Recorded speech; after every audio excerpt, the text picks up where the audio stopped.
Recently, I've been watching a lot of videos on psychedelics, from Joe Rogan's discussions with professors and celebrities on DMT experiences, as well as these really trippy videos that are supposed to simulate what a psychedelic trip looks like. But after hours on YouTube, I finally came across the one documentary that I think really shows just how complex and interesting these drugs can be. And I think it's all thanks to the narrator and like the energy he brings throughout the whole documentary. Now, before I break anything down, I do want to emphasize that this video isn't made to promote the use of illegal substances / drugs. However, if you do find yourself in a place where it's legal, hey, do what you gotta do. So this documentary is part of a series that was posted on the Vice channel. It's called Hamilton's Pharmacopoeia, and it's hosted by Hamilton Morris. Now, this guy goes on different trips throughout the world, exploring several different types of psychedelics. However, when I say he brings energy to the show, I'm being a little sarcastic. Despite going on absolutely amazing trips, this guy seems like he's bored out of his mind the whole time. He talks like a boyfriend who has to go to Sephora with his girl all day. So the episode I watched took place in the Brazilian Amazon, or more specific, the Javari River. We're currently boating through a flooded forest on our way to meet the Mayaruna Indians, a formerly cannibalistic tribe who use a strange frog-derived drug they call sapo. So this is the tone this guy keeps throughout the entire episode. This guy is literally going with a tribe that used to eat human flesh, and that doesn't faze him at all. They use it to give themselves energy before hunting. They use it to abort pregnancies by rubbing these women's vaginas with it. Man, screw going to CVS and getting plan B. I'm gonna go with plan A and go look for this frog in my backyard. They're going to ritualistically burn me and rub the frog venom into my wounds, and then it's gonna produce some sort of a strange effect.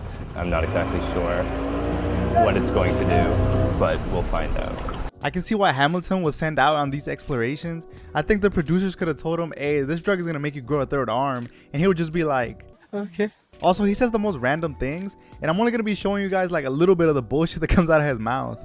I feel like I'm being gangbanged by vegetation. So in day one, Hamilton meets the crew that will lead him on this journey to this magical frog, and I don't think he could have asked for a better team. I go to the dock, where the journey will begin, and meet our guide Juan. Before we exchange a word, he looked at my long hair and started laughing hysterically. He said the Mayaruna Indians are going to think I'm a woman. They're going to kidnap me as a wife. Then he repeated the joke a million times during the course of our day. I meet the other crew member, a man introduced as the captain. And Alex, who is in charge of security should we run into any hostile drug traffickers. Now, because the trip will last more than one day, the crew has to stop and rest. And the way the shelter is provided for them is pretty crazy. The sun sets and we dock at the home of some strangers. Apparently, families living on the river are obliged to take in travelers. So apparently, if you live on the river, you're obligated to take in any travelers in for shelter. And that shit's crazy as fuck. Like, imagine one second you're eating dinner with your family. Next thing you know, Lester, the Mo Lester's at your door, knocking, waiting for you to walk into his room. Anyways, Hamilton starts to see just how extreme the living conditions are gonna be throughout the whole trip. Here's the bathroom. Consists of a board with 2 holes cut in it. I'm not exactly even sure what to do with it or what it means. I just peed into the hole that had the most pee surrounding it. I like this dog. I think he likes me. I'm sure he does, Hamilton. I'm sure he does. Next, we have day 2, and the crew continues on their journey down the river. Last night, we stayed at someone's house, and there was a big debate about whether it was okay to bathe because the bathing water was right next to the peeing and shitting water. and there really didn't even seem to be any reason to bathe because it's only the second day. Now, I know damn well that he had Hamilton wanting to dive straight into that E. coli infested water. But then again, I can't blame him. I would have probably not done it either. That river ain't got no salmons. They got salmonella. Around 11 in the morning, we stop for a bite to eat. Alex stabs open a can of wieners with a giant chrome hunting knife. I eat a few, and they taste like wet toilet paper. Around noon, I have to shit off the side of the boat while everyone films me. Not fun. So instead of pulling over and shitting in a hole, Hamilton is forced to ass feed the fish under the boat. I sincerely fear that I may shit my only pair of pants. Why on earth would you only bring 1 pair of pants on this trip? Well, actually, why the hell did he even bring skinny jeans to the Amazon? I recently learned that we were on this expedition illegally.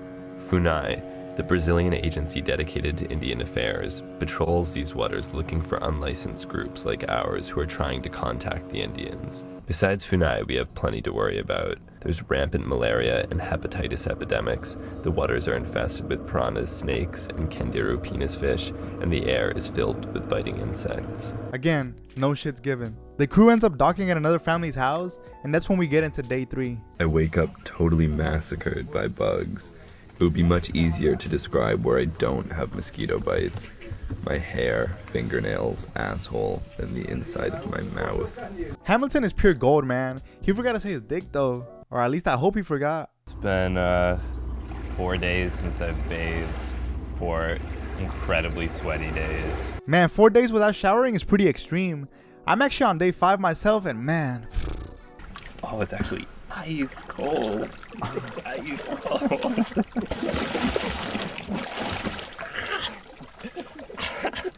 So Hamilton finally arrives to where the tribe is at, and they're greeted by kids who help them unload their bags. We walk into the hut of our host, a man named Petro. Quando vomita com el sapo. Quando ele vai provocando, né? Aí, dormindo. Aí, pronto. Toma, ele também? Ele pequenito também liado com aquele sapo. Levanta, cara. Aí está. Blanquito, esse blanquito. Doce. Damn, these kids are over here tripping balls off some frog venom. I think when I was their age, I was probably overdosing on Pizza Hut. As nighttime comes, they start a hunt for the frog, and they have to call out to it by doing this like barking sound. Unfortunately, they had no luck and couldn't find the frog. We move on to day 4, and Hamilton has to survive the heat and the swarms of bugs just all around him throughout the whole day. To make matters worse, the crew gets a heads up that Funai is actually on their way to that tribe, and they have about a day to find the frog and leave. Again, they are unable to find the frog, and Hamilton just waits sadly for his crew to tell him what the new plan's gonna be. We are now in day 5, and Juan tells Hamilton that they might be able to find the frog in a place down the river. So they all head out, continuing their journey. I loved them. They were great. It was time that we went, though. They arrive at the new spot, and Hamilton is greeted by a toucan and a baby monkey. And besides the fact that he gets to be so close to these animals, Hamilton knows that with there being so much wildlife around, the frog has to be there. However, again, it's an unsuccessful night. This is becoming very discouraging. I begin to wonder if we're ever going to find this mysterious little frog. So day 6 arrives, and the family's father tells Hamilton and his crew that he might be able to help him with the frog, but in the meantime, he can help them brew some ayahuasca. We've got nothing else to do while we wait for the frog, so why not? So they all head out into the jungle in search of all the plants needed. However, once they find the ayahuasca vine, Hamilton explains how there's some confusion on how to brew the plant. There's an inevitable confusion when discussing ayahuasca because there are about 150 different names for it. It's not just one specific thing, it's a mixture of plants as well. The vine alone does not produce the psychedelic experience. The vine activates a DMT-containing plant, but in and of itself, it's not especially interesting. I ask for different DMT-containing plants, but he does not have access to any of them. Now, because they don't have access to any DMT-containing plants, they decide just to save the vines for when they do. And now they just wait for nighttime in hopes of finally finding the frog. They're gonna wait until the day and then try and chop down the tree and catch the frog that way. I really do think Hamilton couldn't have found a better team. These guys are literally willing to cut down a tree just for him to get fucked up off some frog venom. So it's now day 7, and I guess all that shit people say about lucky number 7 or whatever is true, because Hamilton finally gets blessed. Early in the morning, a miracle happens. The shaman finds the frog in the jungle and leaves it for us in a nearby tree. Wow. Wow, wow, wow. Oh my god, it's just a beautiful, gigantic creature. Come to me. Oh my god, it's... Is it on my head? Okay.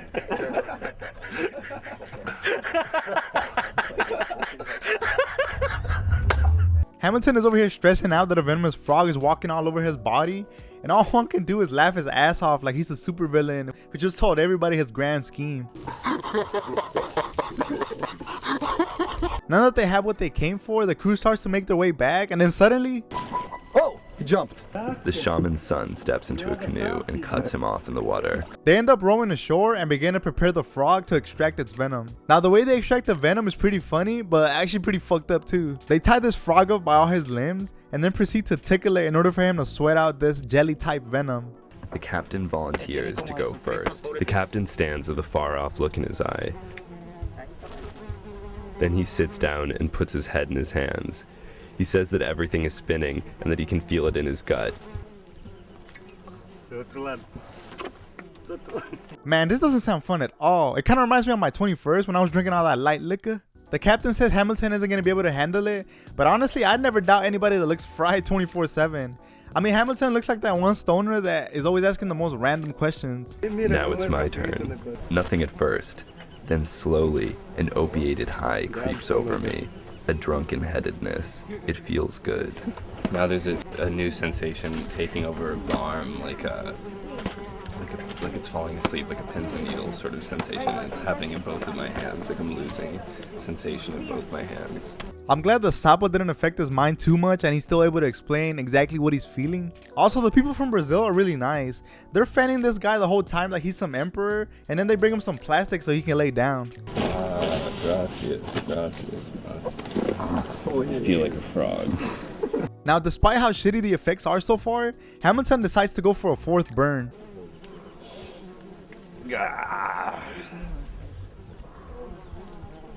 Numero cuatro.